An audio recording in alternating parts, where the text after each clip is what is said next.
vehicles that I have been working on. So the first one you'll have seen if you've seen the French video. Once it sort of loads itself in. If you've seen the French video, then you'll recognise this. It is the RLM 165D. So this is the the RLM 165D. It's a French little light armoured car. And thanks to a YouTube commenter, you know who you are. I have thinned the tracks a lot, so the tracks are no longer particularly well visible. As you can see, you can hardly tell the tracks are there. So it really does just look like it's powered by just the wheels.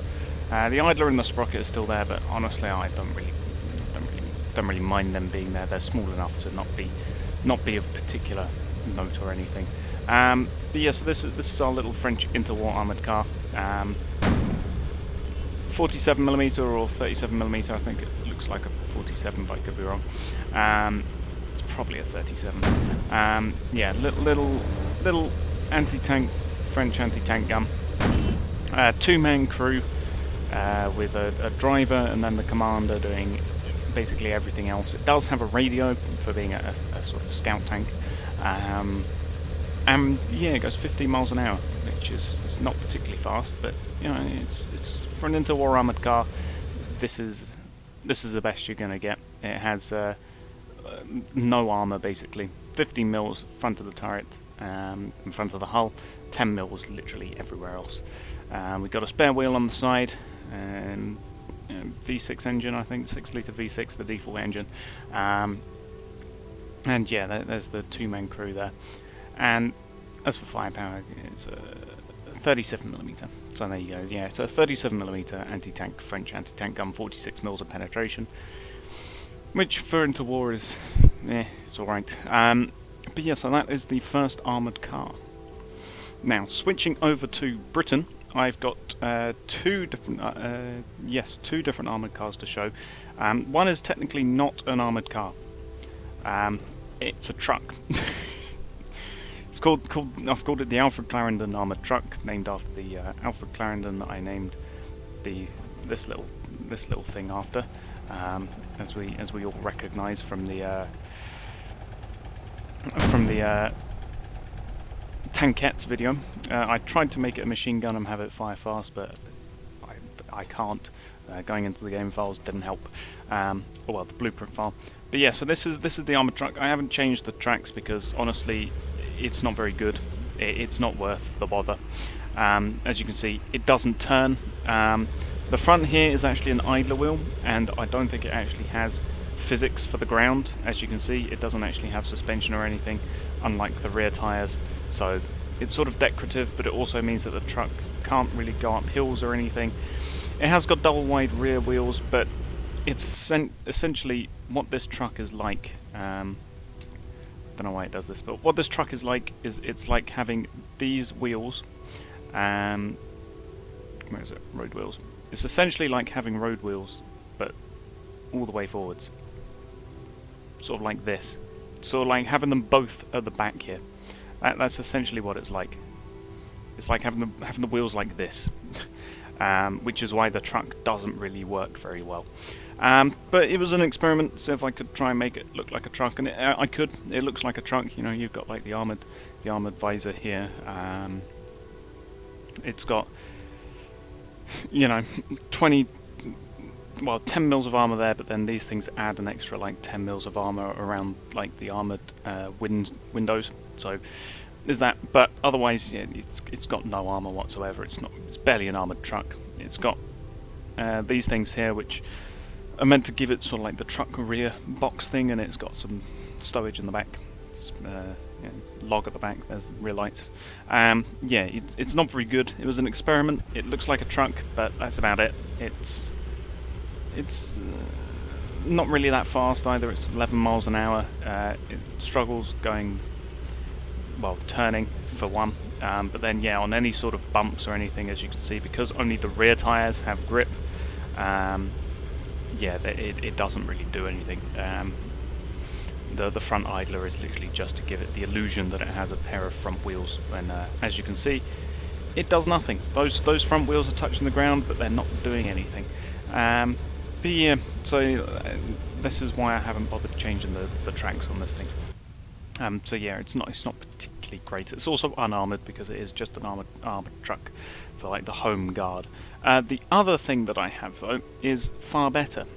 Here it is. It is the Badger heavy armoured car, named because well, British armoured cars, you've sort of got like the ferret and stuff like that. So I just thought, what's another British animal? The Badger. So here we are. It's got an 8-litre V8. It's got 6 wheels on it. It's got all-right armour. It's a mid-war armoured car based on sort of like the Saladin or the French Lynx 6x6. Yeah, it's got 50 mils of base armour, 30 mils on the lower glacis and sort of like the mid-upper glacis. The rest of the sides are all 50 mils as well. Yeah, the upper part is 50 mils, lower part's 30 mils, 50 mils on the side of the turret, 76 on the front of the turret because it's meant to be sort of like a Cromwell turret, although Cromwells are less octagonal. But yeah, so it's sort of meant to be like a copy Cromwell turret. So 76 mil for the front of the turret, and then 50 for the sides. As for the hull, yeah, 50 all around until we get to the rear, which is 30 mil.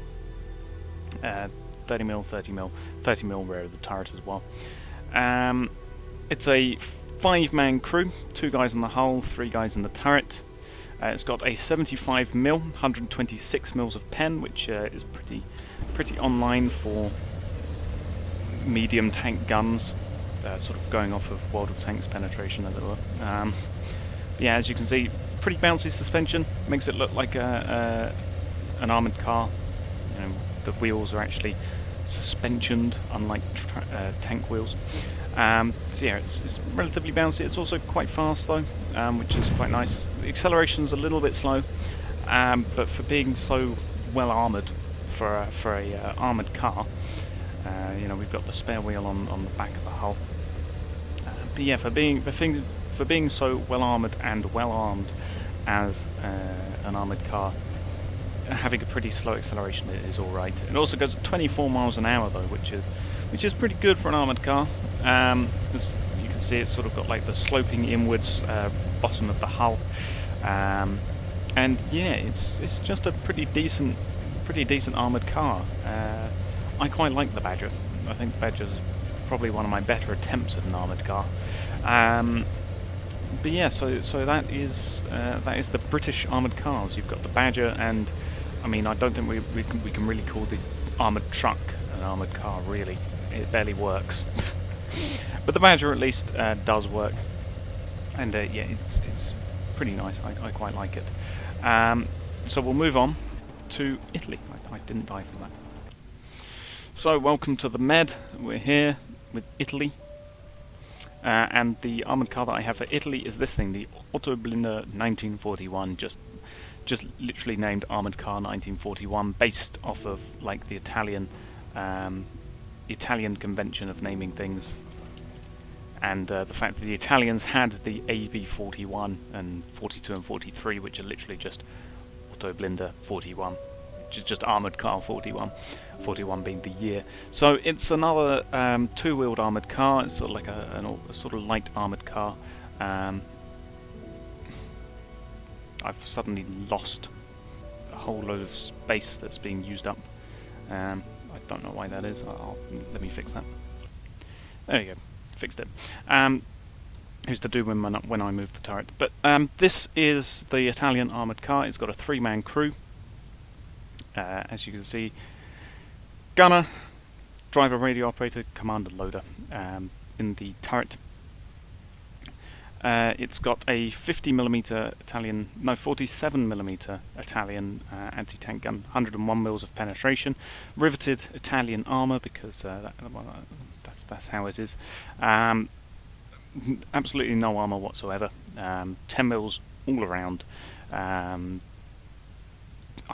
think the Autoblinder itself didn't actually have all too much armour either, but we do have some spare wheels on the side. And we got our rear exhaust, side exhaust, because we're cool like that. Plenty of crew hatches. We've got the commander's cupola up there. It has got a 6.4 litre V8, so yeah, it should be pretty fast, as we can see here. As we pick up speed, and off we go with our bouncy suspension. Yeah, 22 miles an hour, 23. Let's try and get onto the flat, see how it goes. Relatively slow reload because it is the commander doing the loading. But there we go, bouncing around there. It is, however, quite small. It's not quite as small, I don't think, as the French armoured car. It's also not quite as fast as the Badger either. Yeah, 23.39 miles an hour. But yeah, the gun is all right. Yeah, it's got over 100 mils of penetration, so we could deal with French tanks at least of the interwar. Some of the more heavily armoured early war though might struggle with. This is a mid-war armoured car, so for mid-war tanks, 100 mils of pen is not that great. But yeah, we do carry a bunch of rounds all over the place. And yeah, it's just a 47mm gun. If it was a bigger gun, it'd probably have better penetration. But yeah, this is just a mid-war light Italian armoured car for roaming around the deserts with. More of a scouting role than anything else, I would say. But yeah, so that is the Autoblinde 1941. And we're finally moving on to Germany, where I have got two different armoured cars. The first I've got here is the Sondercraft Suite 202, which, as we can see here, is basically a copy of like the little scout car. We all know the one, the little scout car, which has got like an Mg34 in it. But yeah, so this is basically just that, a sort of copy of that. It's got the German exhausts on it, which are pretty big, but they look kind of cool, kind of funky, and they're all floating for some reason. There you go. So we fixed that. But yes, it's got a 2-litre V4 engine in it, because to save space, it is a small, just four-wheeled armoured car. We've got the front headlights. We've got no driver's viewport. Where the hell's my driver's viewport gone? There you go. The driver's viewport was inside the hull for some reason. Probably from where I elongated it at some point. But yeah, so driver at the front. There's his hatch, nice and easy. We've got a 20mm gun in here. There you go, German 20mm, 39 mils of penetration. It is an early war armoured car. We do have a Coax Mg34. Got the driver gunner's sight right there in the middle. With the commander's cupola there. It is only a two-man crew after all. Driver, radio operator, and then the commander does everything inside of the hull. Spare wheel on the back. Got some spare fuel tanks. And yeah, it's just a early war little scout car. Sort of rapid firing 20mm, but it's still like a 3-second reload, which is not particularly great. But it's kind of fast. It's faster than the French armoured car, at least. If I can not crash into that. Yeah, it is faster than the French 165D, and it's lightly armed, just a scout tank. Not really too much that you would really want more from a little scout car like this. Just sort of like an artillery spotter, or an anti-infantry tank, for example, anti-infantry armoured car, just to sort of scare the Frenchies. But yeah, it's a little scout car. Not really too much you can say about it. Let's just see how fast it can go. With our German crosses on the side, and our Panzer Grey, which I got from the internet. 17.36 miles an hour, so it's a couple of miles an hour faster than the French light armoured car, which it's alright. It can get through the French tank's armour at least, or the French armoured car's armour rather. But yeah, so that is the Sondercraft Suite 202. Armor-wise, yeah, 10 mil. 10 mil everywhere. It's got absolutely no armor. The gun mantlet is the most armored thing on this thing.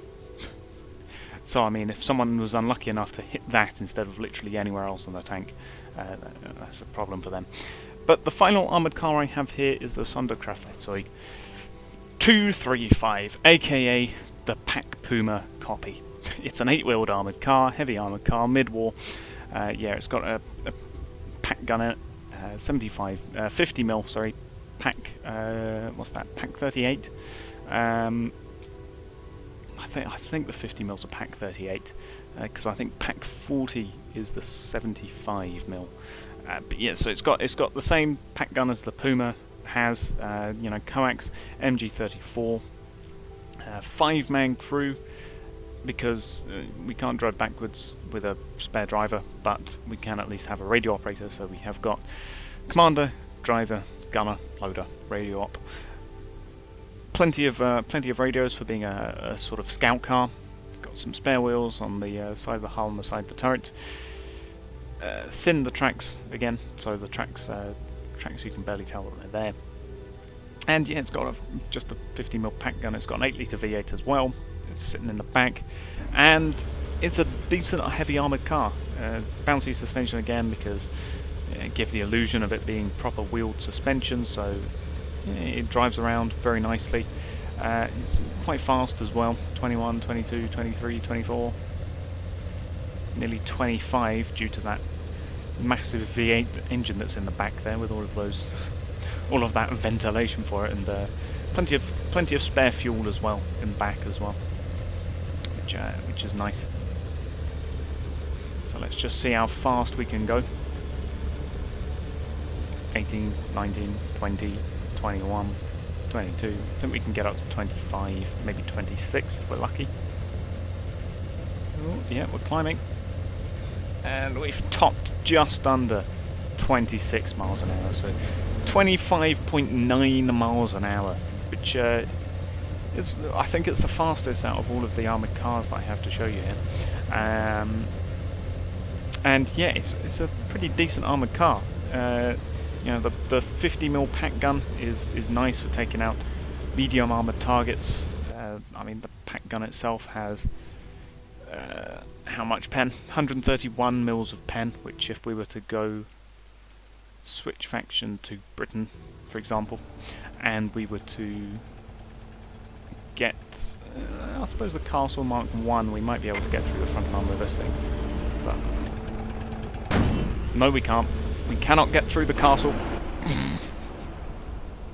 I thought the castle might have 100 mils, but it doesn't. That's the prototype. This has the true castle has got 150 mils of frontal armour.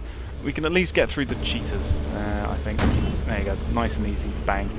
Straight through the front of a British cruiser tank. Nice and simple. Yeah. Mid-war cruisers. You know, we could even try a Mark 5. Yeah, right through the front. We didn't kill it. If we go for the turret, there you go. Kill the crew, and that's it. We took out the cruiser. It's pretty good at taking out that. It's a you know, decent copy of a pack Puma. Not really too much you could really want here. I won't show you the King George because that's a secret. Shh.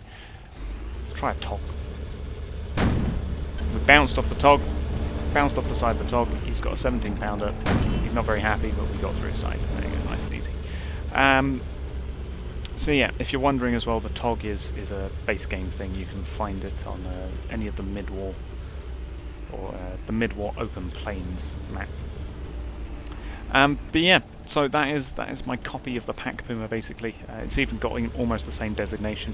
The actual Puma was Sondercraft Suite 234. This is 235. So yeah, barely hiding the disguise. But yeah, so that is armoured cars. They're fun. They're fun to try out, fun to make, and fun to drive around in, especially if you make them like this pack Puma, where they're actually useful as well as fun. But yeah, so that is armoured cars. I'll thank you for watching, and goodbye.